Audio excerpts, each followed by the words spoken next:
یاد رکھو استاذ بھی وہی ہے, پیر بھی وہی ہے, شیخ بھی وہی ہے, مسجد بھی وہی ہے, مدرسہ بھی وہی ہے, استاذ بھی وہی ہے, اور رہنما لیڈر بھی وہی ہے, اور کتاب بھی وہی ہے, علم بھی وہی ہے جو تمہیں در مصطفیٰ کی طرف لے. سبحان اللہ. اس سے آگے پیچھے جو سی ہے نا وہ بات کوئی نہیں.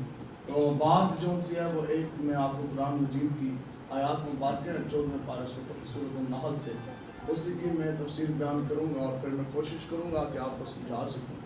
لیکن یہ ایک ایسی چیز ہے کہ اگر یہ آپ سمجھ جائیں نا, آپ اگر یہ بات آگے منتقل کریں تو آپ کی اولادوں میں بھی کوئی جو ہے نا وہ بد عقیدہ اور بے ادب پیدا نہیں ہوگا. ایسی شان ہے آقا و مولا حضور علیہ السلام. تو اس واسطے آج آقا و مولا حضور علیہ السلام کی میلاد النبی شریف کے حوالے سے جلسہ ہے, اور آج لوگ اس سے بھی اعتراض کرتے ہیں. لوگ کہتے ہیں جناب یہ میلاد شریف کیوں منایا جاتا ہے, اور آگے سے تسی جھنڈی لان لگو تو لوگ کہتے ہیں یہ جھنڈی کیوں ہے, یہ جھنڈا کیوں ہے, یہ لائٹنگ کیوں ہے, اور یہ سجاوٹ کیوں ہے, آج گلیاں محلے بازار کیوں سج گئے, اور حضور کے غلاموں کے چہرے گناہوں کے باوجود کیوں چمک گئے. تو وجہ کیا؟ تو ان ساری باتوں کا جواب ایک ہی ہے کہ حضور آ گئے. بس اب حضور آ گئے. اب وہ انسانیت جو صدیوں سے جس کا آنسو پوچھنے والا کوئی نہیں تھا, آج وہ انسانیت بھی کھلکھلا اٹھی. کسی نے پوچھا جی وجہ کیا مسکراہٹ کی, اتنے عرصے تو آپ رو رہے تھے, انہوں نے کہا تینوں پتہ نہیں کہ حضور آ گئے. آج شیطان جو اٹھتے گئے نا ابلیس آسمانوں کی بلندیوں پہ, تو اس کو بھی آ کے گولے پڑے, اور پھر ادھروں نسیا. انہوں نے کہا جناب کہنے لگے آج کل ایک گل نہیں بنی, یہ وجہ کیا بنی؟ تو جدو گولے اس میں پیر سنا, انہوں نے کہا تینوں پتہ نہیں آج نبیوں کے امام حضور آ گئے. آج مشرق کے جانور مغرب کی طرف, مغرب کے جانور مشرق کی طرف دوڑنے لگے, اور وہ بھی خوشی کے مارے کبھی یہاں کبھی وہاں. انہوں نے کہا جی یہ جنگل کے اندر ہلچل کیسی, خوشی کا سما, جشن کا سما کیسا. تو انہوں نے بھی کیا کہ تانوں پتہ نہیں کہ حضور آ گئے. آج سمندر کی تہوں کے اندر مچھلیاں جو ہیں وہ بھی جناب جھوم جھوم کے تیرنے لگی. آج سمندر کے اندر بھی حل چل رہا ہے, سمندر کے لہروں کے اندر بھی جو ہے وہ جشن کا سما. انہوں نے کہا جی وجہ کیا؟ انہوں نے کہا جی حضور آ گئے. اور قرآن کی زبانی آج وہ پوری انسانیت جو جہنم کے دہانے کے اوپر پہنچ چکی تھی, جہنم کے کنارے کے اوپر پہنچ چکی تھی, اب اس نے اندر گرنا تھا, اس کو روکنے والی کوئی چیز مانے نہیں تھی, کوئی روکنے والی چیز نہیں تھی. آخر جب تک یہ کیا ہوا کہ کوئی امید نہیں, کوئی روکنے والی چیز نہیں, ہمارا یقینی ہے دوزخ کے گڑھے کے اندر, آگ کے اندر جانا. پھر کیا وجہ کہ وہی انسانیت جہنم کے گڑھے سے واپس پلٹتی ہے. انسانوں کا وہ قافلہ جنت کی طرف رواں دواں ہوا, جنت کے اندر بڑے بڑے جنتی محلات بنا دیے گئے, پھر سجا دیے گئے, پھر ان کے اندر دودھ اور شہد کی نہریں وہ بھی بہا دی گئی. یہ ساری سجاوٹ, یہ انسانوں کا قافلہ جنت کی طرف رواں دواں ہوا کیوں؟ تو وجہ یہی ہے کہ حضور آ گئے. وہ عورت تھی جس کو یہ خبر ملی کہ میرا شوہر اس دنیا سے چلا گیا, اور ہوتا کیا تھا کہ جوان بیٹا یا کوئی رشتہ دار آتے تھے, اس اپنی ماں کو اٹھا کے لے کے جانا, یا تو باپ کے ساتھ آگ کے اندر, چتا کے اندر جلا دینا, یا زمین کے اندر گڑا کر کے اس کے اندر دفنا دینا. اب پھر وہی جوان پتر آیا اسی ماں کے سامنے, اب اس کو پتہ ہے یا تو مجھے جلا دیا جائے گا یا زمین کے اندر جو ہے وہ دفن زندہ کر دیا جائے گا. آج کیا وجہ بنی کہ وہی بیٹا, اس نے کیا کیا کہ اس نے اپنے ماں کی تلیاں تلوے چوم لیے. ماں نے کہا پتر ایک ایک گل ہے, اس کے ماں جی تمہیں پتہ نہیں کہ حضور آ گئے. یہ تو حضور ہی ہے کہ جنہوں نے یہ بتایا کہ ماں کے تلووں کی نیچے جنت ہے. آج بوڑھا باپ ہے, پوری زندگی بچوں کو کما کما کے اور جناب سختیاں کاٹ کاٹ کے بچوں کو اس نے کھلایا, بچوں کی تربیت کی, آج ان کو جوان کیا.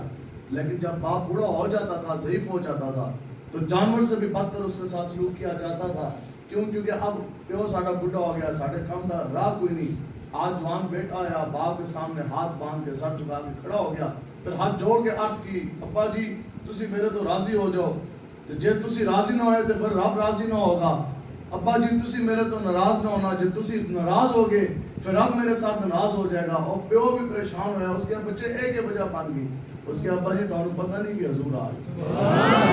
حضور نہیں بتائیں گے نا یہ باتیں, یہ تو آپ کو مولا جو سے ہیں وہ ماؤں کو بھی مقام دے گے, باپ کو بھی مقام دے گے. یہ تو رب نے فرمایا کہ باپ کی رضا کے اندر رب کی رضا ہے. یہ تو حضور نے فرمایا کہ باپ کی ناراضگی میں رب کی ناراضگی ہے. یہ تو حضور نے فرمایا کہ ماں کے تلووں کے نیچے جو سے ہے وہ رب نے جنت رکھ دی. تو آج کوئی الغرض دنیا کا کوئی کائنات کا ایسا جو ہے وہ کونا نہیں, کوئی ایک ایسا ذرہ نہیں جس نے آقا و مولا کے دامن رحمت کے اندر آ کے پناہ حاصل کی. آج لوگ سانو وہی کہتے ہیں کہ جناب اچھا خوشی تو منائی جا رہی ہے عید میلاد نبی شریف کے حوالے سے, تو آقا و مولا حضور علیہ الصلوۃ والسلام کی جو ولادت با سعادت ہے وہ تو مکہ المکرمہ میں ہے, تو خوشی منائی جا رہی ہے یہاں. حضور کی ولادت جو ہے وہ تو مکہ میں ہے, چھڑیاں لگائی جا رہی ہیں یہاں. حضور کی ولادت جو ہے وہ تو مکہ میں ہے, جلسہ کیا جا رہا ہے ہٹمرالہ میں. حضور کی ولادت جو ہے وہ تو مکہ میں ہے, لیکن جلوس نکالے جا رہے ہیں ہٹمرالہ میں. تو بندہ کہے کہ جناب کیا حضور خوشی تو ادھر بنانی چاہیے, تو کیا حضور یہاں آگے آپ کا رب کعبہ کی عزت کی قسم, ہاں حضور یہاں آگے. اس میں تو جھگڑا ہی کوئی نہیں. کس طرح پہلے کی قوموں نے, پہلے کے لوگوں نے, پہلے کے انسانوں نے کتنے جرم کیے, ایک ایک جرم کیا نا. کسی نے ناپ تول کے اندر کمی بیشی کی, حتیٰ کہ اس دور میں اس سے زیادہ خطرناک ملاوٹ ہے, اور جدید ٹیکنالوجی کے ساتھ سوچی سمجھ کے تحت جو ان سے وہ ملاوٹ کی جا رہی جو پکڑنے بھی نہ ہو. تو اس وقت کسی نے ناپ تول میں کمی بیشی کی, اور کسی نے جو ایک دن منع تھا اس دن ممنوع دن میں مچھلی کا شکار کیا, مچھلی خالی پکڑی, تو کیا ہوا, کوئی بندر بنا, کوئی خنزیر بنا. لیکن آج کیا وجہ کہ آج کے انسان, آج کے لوگ وہ ایک گناہ نہیں ویسے 1000 گناہ کرتے ہیں, دن کی روشنی میں بھی, رات کی تاریکی میں بھی. لیکن دن کی روشنی میں ہم گناہ کریں, رات کی تاریکی میں ہم گناہ کریں, ایک بار نہیں, 2 بار نہیں, بار بار کریں, ہر بار کریں. لیکن گناہ کر جانے کے بعد میں نے اور آپ نے طے تھا کہ ہم نے خدا کی قسم بندر و خنزیر بننا تھا. آج اگر میں نے اور آپ نے بندر و خنزیر نہ بنے تو اس کی بھی وجہ یہی ہے کہ حضور آ گیا. یہ تو بات ہے, ہو نہ یہ پھول تو کلیوں کا تبسم بھی نہ ہو, اور چمنے دہر میں بلبل کا ترنم بھی نہ ہو. یہ نہ ساقی ہو تو پھر میں بھی نہ ہو, خم بھی نہ ہو, بس بے توحید بھی دنیا میں نہ ہو, تم بھی نہ ہو. اور خیمہ افلاک کے استادہ پوری کائنات اگر کھڑی ہے نا تو کسی صدر وزیر اعظم کے ساتھ نہیں کھلوتی, نہ کسی تھانے دار کے منڈ سے کھلوتی ہے. پوری کائنات اگر کھڑی ہے تو فقط امام الانبیاء حبیب خدا جناب حضرت محمد مصطفیٰ کے نام پہ کھڑی ہے. یہ دسی لبیک والے سیدھی تے سادی گل ہے اور جٹکی گل ہے, یہی سمجھ گئے تو پھر سارا کچھ قانون مل جانا. ہم تو یہ کہتے ہیں, آج لوگ بڑے بڑے متاثر ہو, اور یہ بھی میرے لیے اعزاز کی بات ہے کہ قرآن مجید میرے ہاتھ میں ہے, اور ہاتھ میں پکڑ کے یہ میں بیان کر رہا ہوں. اور وہ پوری تحقیق اور بزرگوں نے ہمیں یہ دین سکھایا, اور دین یہی ہے. مقام مصطفیٰ تک تو خیر کوئی پہنچ نہیں سکتا نا, لیکن جہاں سے حضور کے مقام شروع ہوتے ہیں اس سے کئی ارب خرب نیچے کی بات یہ ہے کہ ہمارا یہ ایمان ہے, ہمارا یہ عقیدہ ہے.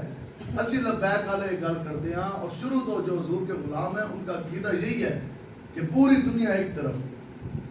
آج اسی گل کرنے نظام مصطفیٰ کے نفاذ واسطے لوگ کہتے ہیں یہ مولوی تو سیاسی ہیں. اسی تو انہوں کہنے ہیں یار یہ قرآن مجید ہے, یہ رب نے تمہارے حضور علیہ السلام کے اوپر نازل کیا, یہ مکمل ضابطہ حیات ہے. ہم یہ کہتے ہیں کہ قرآن کے قانون کا نفاذ کیا جائے, لوگ کہتے ہیں جی آپ تو سیاست کار ہیں. ہم یہ کہتے ہیں نظام مصطفیٰ کا نفاذ کیا جائے, لوگ کہتے ہیں نہیں جی مولویوں نے جی آپ سیاست کار ہیں. بتاؤ کیا مسلمان بن جانے کے بعد کیا میرا اور آپ کے اوپر یہ فرض نہیں ہے کہ حضور کے دین کا نفاذ ہم کریں؟ 150 کروڑ سے زائد مسلمان ہیں, یہی محنت تھی ہمارے اوپر کفر کی. یہود و نصارہ کی محنت یہی تھی کہ بس دین ان کے لیے اتنا رکھیں کہ بس جہاں تک دین یہاں تک رہے کہ مسجد کے 4 دیواری کے اندر.